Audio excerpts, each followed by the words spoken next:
After a double-digit win season and an Orange Bowl victory in 2022, 2023 was kind of viewed as a disappointment for Tennessee.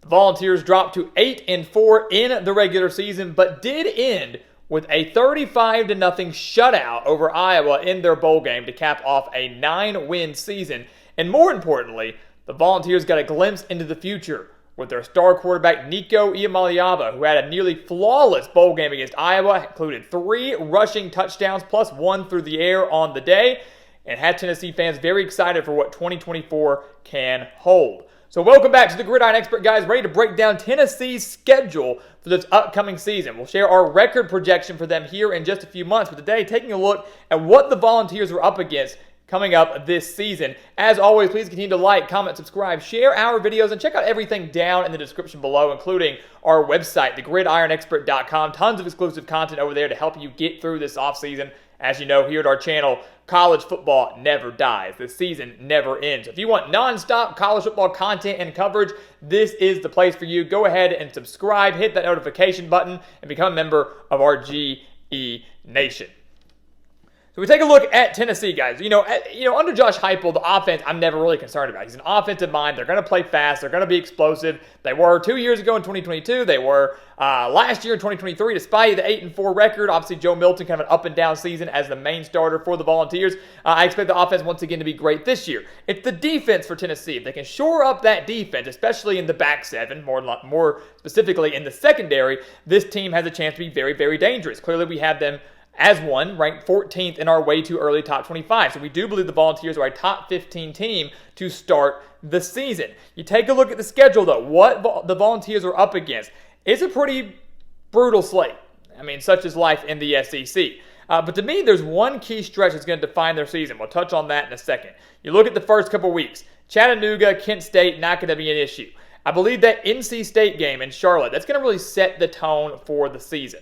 NC State, no slouch. On September 7th, I expect this game to be a top 25 matchup, barring anything crazy happening in week 1 for either of these teams. But NC State's no slouch. It's typically under Dave Doeren, a pretty solid defensive squad. Grayson McCall transferring in to the Wolfpack this season, so they're going to have really good quarterback play. That offense, I think, has the capability to keep up with Tennessee if the game turned into some sort of shootout. So don't sleep on the Wolfpack in this game. If you're Tennessee, you win this game in week 2. You win that game over more than likely a top 25 opponent and enter that Oklahoma game, enter conference play at 3-0, you're looking really good. 2-1 versus 3-0 doesn't sound like a big difference, but it is. It's a massive difference. That NC State game is big. It's going to set the tone for the rest of the season. Why? Because on September 21st, that's when the Volunteers enter their key stretch. The 4-game stretch of at Oklahoma, at Arkansas, Florida, and Alabama, that really will define Tennessee's season. Because you look after that second bye week, they get Kentucky at home. Tennessee obviously playing very well against Kentucky, faring well against Kentucky. They beat the Wildcats 33-27 last year. Now they get them at home off a week of rest. They get Mississippi State with a first-year head coach, also at Neyland Stadium. UTEP at Vanderbilt. The only tough game in their final 5 games is on the road at Georgia. That's it.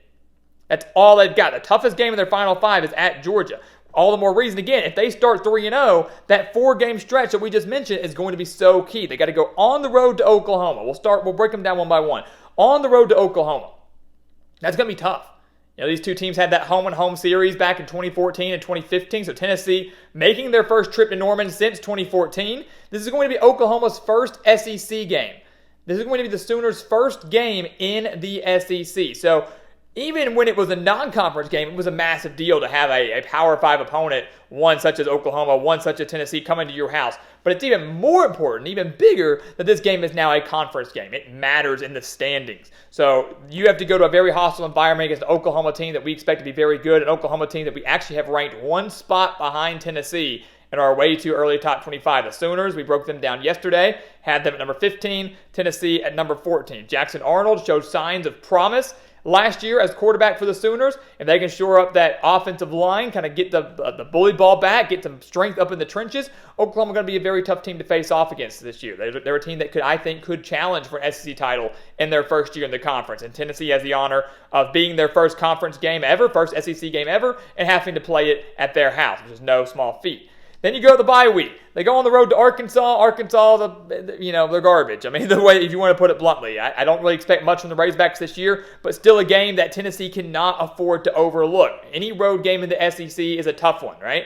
You can't afford to overlook anything there. You're coming off that week of rest, which is huge, but are you still hung over from an Oklahoma loss if you lose the Sooners? And does Tennessee overlook Arkansas in preparation for their big rivalry game against Florida, an opportunity to get revenge over Florida after getting torched by the Gators 29-16 last year? That Arkansas game, to me, comes at a very bad spot. Yes, they're off that week of rest, comes right before a big-time rivalry game that could see Tennessee looking ahead. Arkansas, don't expect them to be very good this year, but I do expect them to be a little bit better, definitely from an effort standpoint, at least this early on in the season, so can't afford to overlook that game there. Then Florida and Alabama, both tough games. Florida's got talent, they just got a brutal schedule. You're not going to hear much of Florida. Yeah, people weren't talking about Florida last year because they were bad, but because the schedule was bad. This year, the schedule is even worse for the Gators. They could be well out of SEC title contention, well out of playoff contention, maybe just fighting for a bowl berth at this point in the season. Tennessee, getting them in Knoxville is massive, but anything can happen in a rivalry game. And then, of course, you have the third Saturday in October facing off against Alabama. Massive that Tennessee gets to host this game. As we all remember, 2 years ago, last time Alabama came to Neyland Stadium, Tennessee won the game, arguably the game of the year in 2022. They lost to the Crimson Tide 34-20 last year, had a phenomenal first half, an abysmal second half. Alabama came back, won the game by 14. Yes, we know Nick Saban's gone. Yes, we know a lot of the talent from Alabama's gone. It's still Alabama. They still got a heck of a coach in Kalen DeBoer. They've still got a ton of talent. They've got a returning veteran quarterback in Jalen Milroe. Just because Saban's gone doesn't mean Alabama's going to completely fall off. It's still going to be a very, very tough and competitive game, one that Alabama absolutely can win. So having said all of that, you look at those 4 games there, guys. Oklahoma, Arkansas, Florida, Alabama, 2 on the road, 2 at home. It's going to be tough. And I would say that Tennessee probably needs to be 5-2 or better heading into their second bye week. If you can navigate those first 7 games at 5-2 or better, I would consider that a success. And I'm looking at this, right? I really think there's probably only 2 games, maybe, where Tennessee would be an underdog. I could see them being an underdog against Oklahoma, and I could see them being an underdog against Alabama, possibly. They might even be a slight favorite against the Crimson Tide. So it's a tough 7-game stretch, but really there's only 1, maybe 2 games where the Volunteers might not be favored, which works in their favor. I mean, they're going to be expected to win those games. They're 5-2 or better entering the bye week. If that's the case, I very well could see this team ending at 9-3 because the only tough game, as we mentioned, the bottom 5 is on the road at Georgia. If they are 6-1 or better, 6-1, 7-0, entering their second bye week, watch out, because even a loss to Georgia, if Tennessee finishes at 10-2 or better, that might be good enough to get them into the college football playoff. It is expanded to 12 teams. They might not win the conference. They might not make the SEC championship, but they might be good enough to get an at-large bid to that 12-team playoff if they are 10-2 or better. And honestly, that is a legitimate, realistic expectation. It truly is. It is not that far-fetched to think Tennessee could go 10-2 with this schedule and maybe make the 12-team playoff.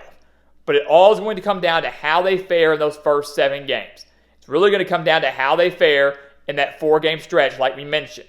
Oklahoma, Arkansas, Florida, Bama. How do you manage that? Especially if you're 3-0 with that win over NC State, which is massive. How do you fare down that stretch? That will determine whether Tennessee is a playoff team or whether or not they're just a good bowl team like they were last year. So guys, as always, thank you so much for watching us here at the Gridiron Expert on YouTube. Make sure to continue to like, comment, subscribe, share our videos, and of course, check out everything down in the description below, including our website, thegridironexpert.com. Tons of exclusive content over there to help you get through this offseason. Do not miss out. Go sign up. Become a member of our GE Nation. And once again, guys, as always, thank you so much for watching, and we'll see you next time right here on the Gridiron Expert.